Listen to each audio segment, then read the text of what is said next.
Movie की शुरुआत में हमें टॉम नाम का लड़का दिखाया जाता है जो कि एक सेकंड हैंड बुक का स्टोर चलाता है। तो एक दिन सैंड्रा नाम की लड़की टॉम की स्टोर आती है जो ऑब्वियसली यहाँ से सेकंड हैंड और चीप बुक्स बाय करना चाहती है, लेकिन टॉम का दिल सैंड्रा पे आ जाता है तो वो सैंड्रा से बातें करने लगता है। इसके बाद जल्द ही ये लोग दोस्त बन जाते हैं। तो टॉम सैंड्रा को डेट के लिए इनवाइट कर देता है, जिसके लिए सैंड्रा पोलाइटली मना कर देती है। लेकिन जब सैंड्रा बुक का पेमेंट करना चाहती थी तो मशीन सैंड्रा का कार्ड पेमेंट एक्सेप्ट नहीं करती। तो टॉम सैंड्रा से कहता है कि तुम इस बुक का पेमेंट अगली बार कर देना, जिसके लिए सैंड्रा मान जाती है। लेकिन जब शाम को टॉम स्टोर बंद करके जा रहा होता है तब सैंड्रा यहाँ आके उसे बुक का पेमेंट कर देती है। साथ ही वो टॉम के प्रीवियस डेट के ऑफर को एक्सेप्ट कर लेती है। तो ये दोनों एक जापानीज रेस्टोरेंट में डिनर करने चले जाते हैं, जहां ये दोनों अपने पास्ट को एक दूसरे को बताने लगते हैं। तो टॉम को पता चलता है कि सैंड्रा के पेरेंट्स गुजर चुके हैं और अब इस दुनिया में उसका सिर्फ एक ही रिलेटिव बचा है जो कि उसका भाई है। और ऐसा ही कुछ हाल टॉम का भी है, उसकी मॉम गुजर चुकी हैं।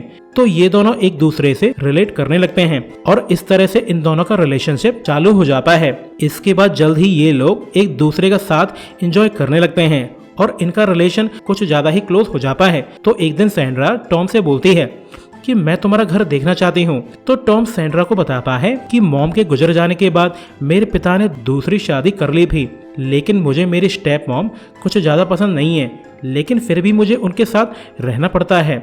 लेकिन तभी इन्हें डोर नॉक करने की आवाज सुनाई देती है।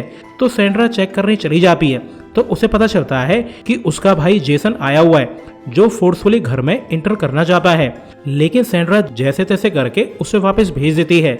लेकिन ये आवाजें टॉम ने भी सुन ली थी, तो वो सैंड्रा से इस बारे में पूछने लगता है, जिस पर सैंड्रा बताती है कि मेरे भाई का नाम जेसन है जो कि बहुत ही बड़ी मुसीबत में फंस चुका है क्योंकि उसने एक लोन शार्क से पैसे लिए थे। लेकिन अब उन लोगों को अपना पैसा वापस चाहिए, वो भी 4 दिनों में। लेकिन असली प्रॉब्लम तो ये है कि अगर मैं खुद को भी बेच दूं तब भी ये लोन रीपे नहीं हो पाएगा, और अगर ये लोन रीपे नहीं हुआ तो वो लोग मेरे भाई को मार देंगे।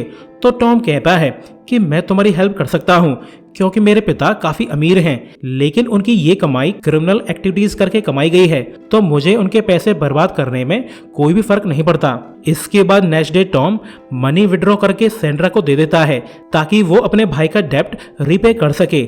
लेकिन हमें ऐसा लगने लगता है जैसे ये लेडी टॉम को धोखा दे रही हो, और फिर जल्द ही ये लेडी पैसा लेके यहाँ से चली जाती है। इसके बाद काफी समय हो जाता है लेकिन सैंड्रा लौट के नहीं आती। तो टॉम उसके फ्लैट चेक करने चला जाता है, लेकिन कोई फायदा नहीं क्योंकि अब तक तो सैंड्रा उसके पैसों को लेके भाग चुकी थी। यानी टॉम के पैसे भी गए और लड़की भी। तो अगले एक्ट में हम देखने वाले हैं कि आखिर सैंड्रा ने टॉम को धोखा देके उसका पैसा क्यों लूटा। और इसी के साथ एक्ट 2 चालू हो जाता है, जिसमें हमें सैंड्रा का पास्ट दिखाया जाता है, जहां सैंड्रा अपने पेरोल ऑफिसर से मिलने जाती है।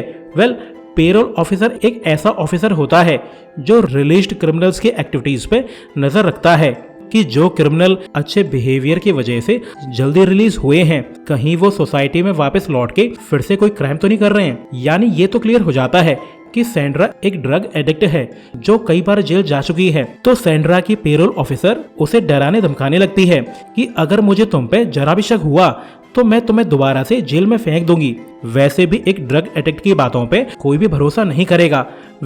ये लेडी सैंड्रा को डरा धमका के उससे पैसे लेना चाहती है।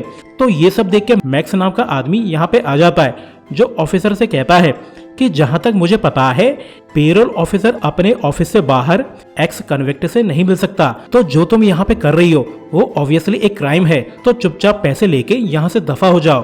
तो पेरोल ऑफिसर को मैक्स की वॉच पसंद आ जाती है, तो वो मैक्स से इस वॉच की डिमांड करने लगती है। लेकिन मैक्स कहता है कि ये वॉच सैंड्रा को फ्री करने के लिए कुछ ज्यादा ही कीमती है। तो ऑफिसर कुछ सोच के मैक्स को कुछ पैसे दे देती है और कहती है कि ये वॉच की प्राइस के आधे पैसे हैं, अब ये वॉच मेरी हुई। तो इस डील के लिए मैक्स मान जाता है।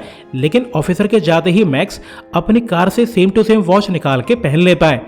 तो ये देखकर सैंड्रा को एहसास हो जाता है कि मैक्स तो एक फ्रॉड है, जिसने उस लेडी ऑफिसर को एक नकली वॉच ब्राइब में दे दी है, और तो और उसने लेडी ऑफिसर से काफी सारे पैसे भी ले लिए हैं।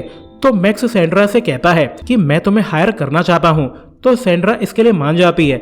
इसके बाद अगले दिन मैक्स सैंड्रा को ट्रेनिंग देने लगता है कि कैसे सामने वाले आदमी की नजरों में नजरें मिला के झूठ बोला जा सकता है, साथ ही किस तरह अपनी फेक पहचान बना के लोगों को अपने जाल में फंसाया जा सकता है। लेकिन सैंड्रा मैक्स के जाते ही ड्रग्स खींचने लगती है।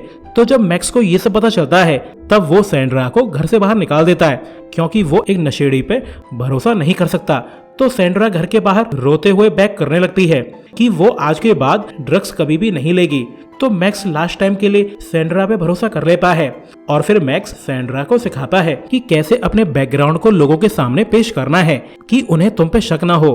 साथ ही वो सैंड्रा को टफ सिचुएशन से निकलने की ट्रिक्स भी सिखाता है और फिर जल्द ही ये लोग सैंड्रा के लिए न्यू लाइफ स्टोरी तैयार कर लेते हैं और अब वो अपने पहले मिशन के लिए फुल रेडी हो चुकी है। लेकिन मिशन से पहले मैक्स सैंड्रा के स्किल्स को टेस्ट करना चाहता है। तो वो सैंड्रा से कहता है कि बार में मौजूद आदमी को अपने जाल में फंसाओ ताकि वो तुम्हें अपने साथ ले जाने के लिए मजबूर हो जाए। तो ये जान के सैंड्रा काफी सरप्राइज्ड है, लेकिन फिर भी वो मैक्स की बातें मान के काम पे लग जाती है, जिसमें सैंड्रा बड़ी आसानी से उस आदमी को अपने जाल में फंसा लेती है। तो वो आदमी रोमांस के लिए सैंड्रा को अपने रूम ले जाता है, जहां ये लोग ड्रिंक्स करने लगते हैं और जल्द ही ये आदमी मूड में आ जाता है। लेकिन तभी डोर नॉक करने की आवाज आती है। तो चेक करने पे पता चलता है कि मैक्स यहाँ पे आके सैंड्रा से झगड़ा करने का झूठा नाटक करने लगता है। तो सैंड्रा उस आदमी को बेवकूफ बना के उसको ही रूम से बाहर भेज देती है ताकि वो मैक्स से अपना मैटर सुलझा सके। तो सैंड्रा को ये सब करने में मजा आने लगता है और मैक्स जल्दी से उस आदमी का सारा पैसा और उसकी सारी कीमती चीजें चुरा लेता है। लेकिन ये लोग तो कुछ अलग ही लेवल के थे जो अपने विक्टिम के रूम में ही रोमांस करने लगते हैं। यहाँ पे हमें पता चलता है कि मैक्स ने असल में सैंड्रा को ट्रेन किया था ताकि वो टॉम के पास जाके उसकी लवर बन सके और उसका पैसा लूट सके। लेकिन ये पैसे मिलते ही मैक्स सैंड्रा को अबैंडन करके यहाँ से चला जाता है। लेकिन मैक्स ने ऐसा क्यों किया वो अगले एक्ट में पता चल जाएगा। इसके बाद एक्ट 3 चालू हो जाता है, जहाँ हमें मैक्स का पास्ट दिखाया जाता है, वो भी तब का जब वो सैंड्रा से मिला भी नहीं था। और फिर हम देखते हैं कि एक दिन मैक्स बहुत ही रिच लोगों की पार्टी में जाता है, जहाँ पे उसकी मॉम भी अपने न्यू बॉयफ्रेंड के साथ मौजूद थी। मैक्स की मॉम का नाम मैडलिन है, जिसने रिचर्ड नाम के बिलियनियर से शादी कर ली है। तो मैक्स पार्टी में कुछ ज्यादा ही ड्रिंक्स कर लेता है, तो मैडलिन उसे रिचर्ड के फ्लैट में रुकने देती है। नेक्स्ट डे जब रिचर्ड और मैडलिन घर लौट के आते हैं तब वो देखते हैं कि मैक्स का एक पुलिस ऑफिसर से झगड़ा चल रहा है। असल में ऑफिसर मैक्स को ड्रग्स लेने के आरोप में अरेस्ट करना चाहता है, लेकिन मैडलिन जल्द ही समझ जाती है कि मैक्स और ये पुलिस ऑफिसर तो बस नाटक कर रहे हैं, क्योंकि ये ऑफिसर तो मैक्स का फ्रेंड टिप्सी है। ऑब्वियसली मैक्स इस तरह का नाटक करके रिचर्ड के कुछ पैसे ठगना चाहता है, क्योंकि अगर उसे अपनी इज्जत प्यारी होगी तो वो मैक्स को आजाद कराने के लिए कुछ पैसे टिप्सी को दे देगा, जिसे फिर ये लोग आपस में शेयर कर लेंगे। लेकिन मैडलिन इनके प्लान को फेल कर देती है और वो मैक्स से कहती है कि मैं नहीं चाहती कि तुम मुझे मेरे लवर के सामने शर्मिंदा करो, तो चले जाओ यहाँ से। जिससे रिचर्ड को भी समझ में आ जाता है कि मैक्स एक ठग है। लेकिन इसके बाद एक ट्विस्ट आता है, क्योंकि कुछ टाइम बाद मैडलिन मैक्स के घर आती है, जहाँ पे हमें पता चलता है कि मैडलिन असल में मैक्स की मॉम नहीं है, बल्कि वो तो मैक्स की लवर है, जो मैक्स की ही तरह एक कॉन आर्टिस्ट है जो लोगों को ठगती है। और इस बार उसका टारगेट एक बिलियनर है। तो मैडलिन कहती है कि रिचर्ड पूरी तरह से मुझ पे फिदा है, तो मैं कुछ ही दिनों में उसका सारा पैसा हड़प लूंगी, जिसके बाद हम दोनों हैप्पी लाइफ जी पाएंगे और फिर हमें किसी तरह का भी क्राइम करने की जरूरत भी नहीं पड़ेगी। लेकिन मैक्स ऐसा करने में खुश नहीं है। तो मैडलिन कहती है कि मैंने रिचर्ड को तुम्हें एक जॉब देने के लिए राजी कर लिया है, वो तुमसे अभी मिलना चाहता है। तो मैक्स रेडी होके रिचर्ड के ऑफिस पहुंच जाता है, जहां वो रिचर्ड से कहता है कि अगर तुम मुझे 1 साल की पूरी सैलरी एडवांस में दे दो तो मैं तुम्हें और मैडलिन को अकेले छोड़ दूंगा, जिसके बाद तुम जो चाहो कर सकते हो। तो ये सुन के रिचर्ड काफी नाखुश है, लेकिन फिर भी वो मैक्स की बात को मान जाता है। आखिर मैक्स उसके हैप्पी रोमांटिक लाइफ के बीच में आ रहा था। इसके बाद मैक्स रिचर्ड से पैसे लेके यहाँ से चला जाता है, जहाँ फिर वो एक बार में मस्त डांस करने लगता है। इसके बाद जल्द ही मैडलिन और टिप्सी भी उसे डांस में ज्वाइन कर लेते हैं, जहां ये लोग खूब एंजॉय करते हैं। आखिर इन्होंने रिचर्ड से $1 मिलियन जो ठग लिए हैं, जिसका यूज करके मैडलिन और मैक्स न्यू लाइफ शुरू करने वाले हैं। लेकिन मैडलिन रिचर्ड के घर अपना सामान लेने चली जाती है। लेकिन यहाँ पे एक और ट्विस्ट आता है, जहाँ मैडलिन मैक्स को बताती है कि जो पैसे तुमने रिचर्ड से ठगे थे वो तुम अपने पास रख सकते हो, क्योंकि अब मैं तुम्हारे साथ जाना नहीं चाहती, क्योंकि रिचर्ड अब मुझसे शादी करने वाला है, यानी अब रिचर्ड की वसीयत पे आधा हक मेरा होगा। तो ये सुन के मैक्स को मैडलिन की बातों पे भरोसा ही नहीं होता। लेकिन तभी मैक्स के घर पे पुलिस आ जाती है, तो मैक्स समझ जाता है कि मैडलिन ने उसे बिट्रे कर दिया है, तो वो अपना सामान लेके यहाँ से भाग जाता है। तो गाइज, अब सभी कैरेक्टर्स की पास्ट स्टोरीज एंड हो चुकी हैं, तो चलते हैं मूवी के फाइनल एक्ट पे, जो कि प्रेजेंट का सीन है, जहाँ पे हमें पता चलता है कि खराब तबीयत के कारण रिचर्ड गुजर चुका है। तो मैडलिन रोने धोने का नाटक करने लगती है। इसके बाद रिचर्ड की वसीयत पढ़ी जाने लगती है। एंड सरप्राइजिंगली यहाँ पे टॉम भी मौजूद था, क्योंकि टॉम असल में रिचर्ड का ही बेटा है, जो रिचर्ड की प्रीवियस वाइफ से हुआ था। तो लॉयर बताता है कि मिस्टर रिचर्ड ने मरने से पहले अपनी सारी प्रॉपर्टी, इंक्लूडिंग सभी स्टॉक, शेयर और इवन $9.2 बिलियन भी सब कुछ अपनी वाइफ मैडलिन के नाम कर दिया है। और रही बात मिस्टर रिचर्ड के बेटे की, उन्हें सिर्फ एक बुक स्टोर और रिचर्ड होप फाउंडेशन ट्रस्ट मिलने वाला है, जो कि असल में टॉम की मॉम ने उसके लिए छोड़ा था। यानी मैडलिन रिचर्ड की सारी जायदाद अपने नाम कराने में कामयाब हो चुकी है। लेकिन इतना ही काफी नहीं था, रिचर्ड ने फाउंडेशन में मैडलिन को ट्रस्टी अपॉइंट कर दिया है, यानी अब टॉम के पास सिर्फ और सिर्फ बुक स्टोर ही बचा है। इसके बाद मैडलिन की रिच एंड लग्जरी लाइफ चालू हो जाती है, जहां वो खूब मौज मस्ती करने लगती है। आखिर अब वो पैसे वाली जो है। लेकिन एक दिन 3 टॉप क्लास डिटेक्टिव मैडलिन के घर आ जाते हैं, जो उसे बताते हैं कि हमें टॉम ने बुलाया है। हम पहले मिस्टर रिचर्ड के लिए काम करते थे। और फिर डिटेक्टिव बेडरॉक टॉम को बताता है कि मिस्टर टॉम, तुमने जिस लड़के को ढूंढने का काम हमें दिया था, उसका हमें पता लगा लिया है। सैंड्रा एक एक्स कन्विक्ट है, जो कई बार जेल जा चुकी है। लेकिन अजीब बात यह है कि लास्ट टाइम अपने पेरोल ऑफिसर से झगड़ा करने के बाद से ही सैंड्रा गायब है। और फिर डिटेक्टिव ये भी बताता है कि सैंड्रा ने तुम्हें बेवकूफ बना के तुमसे पैसे चुराए थे, लेकिन ऐसा करने के लिए बहुत सारे प्लान की जरूरत है। सैंड्रा ये सब अकेले नहीं कर सकती। तो ये सब सुन के मैडलिन को डेंजरस फीलिंग आने लगती है। तो वो टॉम से कहती है कि सैंड्रा ने तुम्हें धोखा दिया था, तो तुम उसे ढूंढकर क्या करने वाले हो? तुम्हें ऐसा करके कुछ भी नहीं मिलेगा, तो बेहतर होगा कि तुम ये इन्वेस्टिगेशन रुकवा दो। लेकिन टॉम उसकी एक भी नहीं सुनता। इसके कुछ दिनों बाद डिटेक्टिव सैंड्रा को ढूंढ के इनके घर ले आते हैं, जहां सैंड्रा को इंटरोगेट करके इन्हें पता चलता है कि सैंड्रा का एक और साथी भी है, जिसने सैंड्रा को ट्रेन किया था। और इवन टॉम को लूटने का प्लान भी सैंड्रा के उस साथी ने ही बनाया था। सैंड्रा के हिसाब से वो आदमी टॉम और मैडलिन को जानता है, और तो और टॉम और मैडलिन से वो बदला लेना चाहता था। तो ये जान के मैडलिन को एहसास हो जाता है कि ये काम 100% मैक्स का ही है। तो वो जल्दी से टॉम से बोलती है कि सैंड्रा एक नशेड़ी है, हम उसकी बातों पे भरोसा नहीं कर सकते, वो प्रोबेबली तुम्हें फिर से ठगना चाहती है। तो टॉम बोलता है कि सैंड्रा के साथी ने ही उसे चोरी करवाई थी, फिर उसने सारा पैसा लेके सैंड्रा को अबैंडन कर दिया।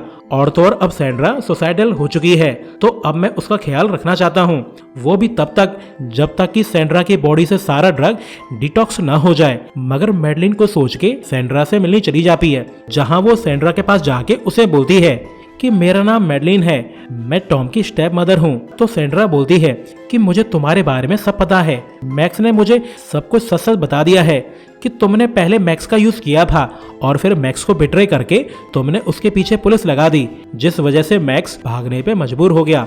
मगर मैंने पता लगा लिया है कि ऐसा कुछ भी नहीं हुआ था। मुझे पता है कि मैक्स ने मुझे ट्रेन करके टॉम के पास भेजा था ताकि मैं टॉम को चूना लगा सकूं, और मैंने ऐसा किया भी, जिससे टॉम डिप्रेशन में चला गया। और ये सब मिस्टर रिचर्ड से बर्दाश्त नहीं हुआ, तो उसने अपनी सारी वसीयत टॉम के बजाय तुम्हारे नाम कर दी। मुझे पता है कि ये सब तुम्हारी और मैक्स की प्लानिंग थी, तुम लोग टॉम को रास्ते से हटाना चाहते थे। तो ये सुनकर मैडलिन कहती है कि तुम अपना मुंह बंद रखने के लिए कितने पैसे लोगी? तो ये सुन के सैंड्रा कहती है कि मैं मैक्स से मिलना चाहती हूँ ताकि मैं उससे पूछ सकूं कि उसने मुझे अबेंडन क्यों किया, और अगर तुमने जल्द ही मैक्स का पता नहीं लगाया तो मैं तुम्हें बर्बाद कर दूंगी। तो मैडलिन मैक्स को कॉल करके उसे मिलने के लिए बुलाने लगती है। तो मैक्स कहता है कि तुमने मुझसे कहा था कि मैं टॉम का मेंटल ब्रेकडाउन करवा दूं, वो मैंने करवा दिया है, और अब तुम मुझसे क्या चाहती हो। तो मैडलिन कह देती है कि मैं चाहती हूँ कि तुम कैसे भी करके सैंड्रा और टॉम को ठिकाने लगा दो। इसके बाद अगले दिन मैडलिन सैंड्रा को अपने साथ घुमाने ले जाती है, जहां एक जगह पे मैक्स इनका इंतजार कर रहा था। तो सैंड्रा गुस्से में बोलती है कि तुमने मुझे अबेंडन क्यों किया, क्या तुम्हें मुझसे जरा भी प्यार नहीं था। जिस पर मैक्स क्लियर करता है कि तुम हमारे लिए सिर्फ और सिर्फ एक टूल थी जिसका यूज करके हमने टॉम को रास्ते से हटाना था। तो तुम्हारा काम पूरा होते ही मैंने तुम्हें अबेंडन कर दिया क्योंकि अब मुझे तुम्हारी जरूरत नहीं थी। लेकिन तभी यहाँ पे डिटेक्टिव और टॉम आ जाते हैं, जहाँ डिटेक्टिव बताता है कि मैंने तुम्हें शुरुआत में ही बताया था कि ये तीनों एक साथ काम कर रहे हैं, ये लोग बस तुम्हारी वसीयत को तुमसे छीनना चाहते थे। तो मैडलिन डिटेक्टिव को धमकी देती है कि मेरे पास इतना पैसा है कि अगर मैं जरा भी पैसे फेंकूं तो मैं तुम्हें और तुम्हारे परिवार को नर्क में पहुंचा दूंगी। लेकिन अब तक टॉम फुली इमोशनल हो चुका था क्योंकि अब उसे क्लियर है कि सैंड्रा उसे जरा भी पसंद नहीं करती। तो वो गन निकाल के सैंड्रा पे तान देता है, लेकिन वो सैंड्रा पे गोली नहीं चला पाता। तो वो मैडलिन पे गन तान देता है, लेकिन सैंड्रा मौका पाके टॉम के हाथ से गन गिरा देती है, जिससे मैडलिन उठा के टॉम को गोली मार देती है, जिससे टॉम मारा जाता है। तो ये सब देख के मैडलिन काफी ज्यादा डर जाती है और कहती है कि प्लीज मैं जेल जाना नहीं चाहती, मैं रिचर्ड की सारी वसीयत लौटा दूंगी, कुछ भी करो, बस पुलिस को दूर रखो। तो इसके लिए डिटेक्टिव मान जाता है। इसके बाद मैडलिन कंपनी के लॉयर को कॉल करके उससे बोलती है कि मैं सारी इनहेरिटेंस को रिचर्ड हो फाउंडेशन को ट्रांसफर करना चाहती हूँ, जो कि टॉम के नाम पे है। तो लॉयर जल्दी से ट्रांसफर करने के लिए डॉक्यूमेंट तैयार करवा देता है, जिस पर मैडलिन साइन कर देती है। ट्रांसफर पूरा होने के बाद डिटेक्टिव इन्हें एक प्लेन पे चढ़ा देता है ताकि ये सिटी छोड़ के जा सकें। लेकिन मैडलिन अभी भी बेफिक्र है, तो वो मैक्स को बताती है कि सारा पैसा फाउंडेशन को चला गया है, जिसका मालिक टॉम है।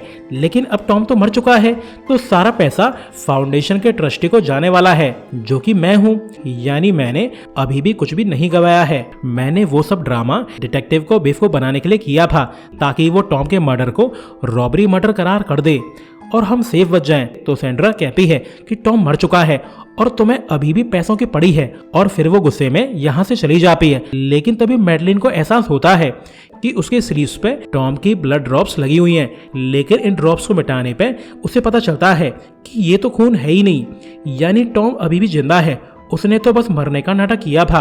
और तभी इन्हें एहसास होता है कि ये सब सैंड्रा ने प्लान किया था। उसने ही मैडलिन से उसकी सारी वसीयत छीनने का प्लान बनाया था ताकि टॉम को उसका सब कुछ वापस मिल जाए।